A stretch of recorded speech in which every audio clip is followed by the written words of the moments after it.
2 ఏళ్ల క్రితం 'చంద్రహాస్' మాట్లాడిన మాటలు బాగా వైరల్ అయ్యాయి. 'యాటిట్యూడ్ స్టార్' అనే బిరుదు కూడా వచ్చేసింది. అదే బిరుదును ఆయన తీసుకొని 'యాటిట్యూడ్ స్టార్‌గా 'రామ్‌నగర్ బన్నీ'తో త్వరలో మన ముందుకు రాబోతున్నారు. ఆ సినిమా ఫస్ట్ లుక్ ఇవాళ లాంచ్ అయింది. ఈ సందర్భంగా 'చంద్రహాస్' మనతో పాటు ఉన్నారు. ఎలా ఫీల్ అవుతున్నారు ఏంటో తెలుసుకుందాం. Hi Chandrahas. Hello. First cinema 'Ramnagar Bunny'. Bunny అంటే అల్లు అర్జున్ గారి ముద్దు పేరు. ఆ పేరుతో మీరు సినిమాతో రాబోతున్నారు. ఎలా అనిపిస్తుంది? Very happy. ఇప్పుడు జస్ట్ ఫస్ట్ గ్లిమ్సే వచ్చింది. నెక్స్ట్ ఒక సాంగ్ వస్తుంది, మళ్ళా సాంగ్ వస్తుంది, టీజర్ వస్తుంది, ట్రైలర్ వస్తుంది, చాలా కథ ఉంది. ఫుల్ మీల్స్ నేను అందరికీ ఈ మంత్ అంతా ఇన్ని సంవత్సరాలు 2 years నన్ను వైరల్ అయిన తర్వాత వెయిట్ చేస్తున్నారు కాబట్టి డిసప్పాయింట్ చేయకుండా ఈ మంత్ మొత్తం back to back I will be full active. ఇంకెప్పటి నుంచి నేను ఇన్స్టాగ్రామ్లో అండ్ సోషల్ మీడియాలో కూడా యాక్టివ్గా ఉంటాను. 2 years యాక్టివ్గా లేకుండే. So I will entertain you all. 2022లో మాకు 'యాటిట్యూడ్ స్టార్‌గా కనిపించారు. ఈ 2 years ఏంటి, ఏం చేశారు? సినిమాల్లో అన్ని కంప్లీట్ చేశారా ఏంటి? అప్పుడు అనౌన్స్ చేసిన 3 సినిమాలు ఆ షూటింగ్లో ఉండే నేను. ఆ 3 సినిమాలు షూటింగ్ అయిపోయింది, 3 పోస్ట్ ప్రొడక్షన్లో ఉంది అండ్ ఇది కంప్లీట్ అయిపోయింది 'Ramnagar Bunny'. So we decided to release this first. So ఇప్పుడు ఇది వస్తుంది. 'రామ్‌నగర్ బన్నీ' సినిమాలో ఏం చేయబోతున్నాడు? యూత్కి, ఫ్యామిలీ ఆడియన్స్కి ఏం చెప్పబోతున్నాడు? ఇది స్టోరీ చాలా బాగుంటుంది. ఇలా చెప్పేస్తే బాగోదు.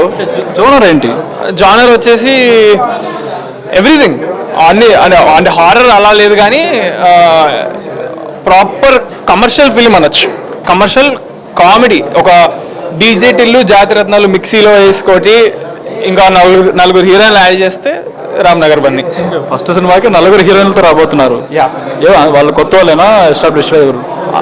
అంటే వేరే లాంగ్వేజెస్లో చేస్తున్నారు. ఒకళ్ళు రితు మంత్ర అని మలయాళంలో, కేరళలో మలయాళం బిగ్ బాస్కి వెళ్ళింది ఆమె, అక్కడ బాగా ఫేమస్. రిచా జోషి ముంబై అమ్మాయి, తను హిందీ చేసి ఉంది అండ్ తమిళ్లో కూడా ఒక ప్రాజెక్ట్ చేసింది. అండ్ అంబికా వాణి, తను కొన్ని ప్రాజెక్ట్స్ చేసింది. తెలుగులో నాకు తెలిసి రిచాకి 2వ సినిమా అండ్ అంబికా వాణికి ఫస్ట్ సినిమా అనుకుంటా. ఇంకా Vismaya she did 2-3 films but she rocked it in this film. ఎవరి పర్ఫార్మెన్స్లు వాళ్ళు ఇరగొట్టేశారు. ఫస్ట్ సినిమాకి మీ సిస్టర్ ప్రజెంట్ చేస్తుంది. ఆమె ప్రజెంట్లో మీ ఫస్ట్ సినిమా రావడం ఎలా ఫీల్ అవుతున్నారు? I'm very happy. మా ఫ్యామిలీ నలుగురు we're all deeply involved in the films making and without any single one of them నాకు ఈరోజు కాన్ఫిడెన్స్ ఉండేది కాదు సినిమా పైన కానీ నా మీద కానీ. ఇంకోటి ఏంటంటే, ఎవరైనా సినిమాది ఫంక్షన్ పెట్టాలి, ప్రెస్ మీట్ పెట్టాలనుకున్నప్పుడు డైరెక్ట్గా గ్లిమ్స్ కానీ టీజర్ కానీ రిలీజ్ పెడతారు. కానీ మీరు ప్రభుత్వానికి ఇలా సీఎం రిలీఫ్ ఫండ్కి సహాయం చేయడం కోసం ప్రెస్ మీట్ పెట్టారు. దీని ఐడియా ఎలా వచ్చింది ఏంటి? యాక్చువల్గా ప్రెస్ మీట్ లేకుండా ఇద్దామనేది నేను అన్నాను మా డాడీకి. అంటే ప్రెస్ మీట్ ఐడియా నాది కాదు, ఇచ్చేటట్టయితే ఎలాగో అంటే my dad learned from his mistakes. All his life he did without telling anybody అన్నాడు. మనము కొంతమంది ముందు చేస్తే చాలామంది ఇన్స్పైర్ అవుతారు అండ్ మన గురించి కూడా కొంచెం మంచి ఉంటుంది అని చెప్పారు. సో చేసేదో నువ్వు ఎవరికి తెలియకుండా కాకుండా ఇలా ప్రెస్ మీట్లో చేస్తే కొంచెం బెటర్ అని చెప్పి it was his idea. So and I agree with his idea. ఎందుకంటే ఆయన ఎంత మంచి పనులు చేసినా లైఫ్లో అది ఎప్పుడూ చెడుగానే ఉంటుంది. నేను నా చిన్నప్పటి నుంచి చూస్తున్నాను.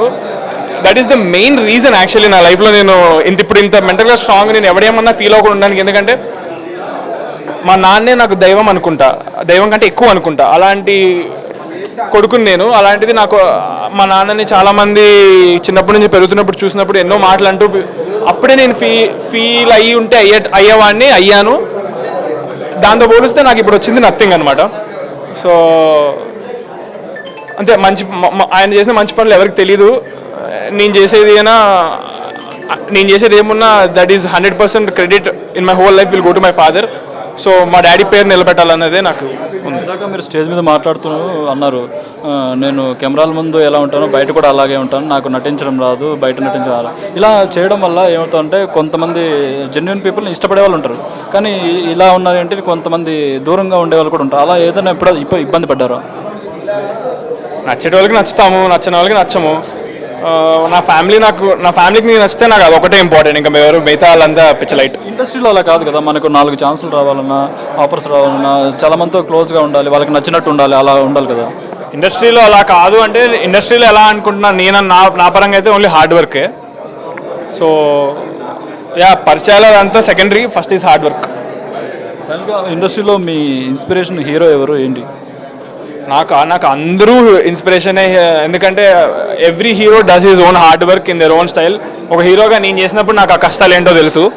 సో నా కళ్ళ ముందు కనిపిస్తుంది వాళ్ళు స్క్రీన్ మీద కంటే కూడా వెనకాల ఎంత హార్డ్ వర్క్ పెట్టుంటారు అనేది నాకు ఐ కెన్ సీ. సో నాకు అల్లు అర్జున్ కానీ, రామ్ చరణ్ గారు కానీ, లేకపోతే నాని గారు కానీ, ఎవరైనా ఎన్టీఆర్ గారు కానీ, they are all very talented and extremely talented. They are all my inspiration. వాళ్ళు చూసి పెరిగాను కాబట్టి వాళ్ళల్లో ఒక 40% అయినా నేను సక్సెస్ అయినట్టు. Wish all the best.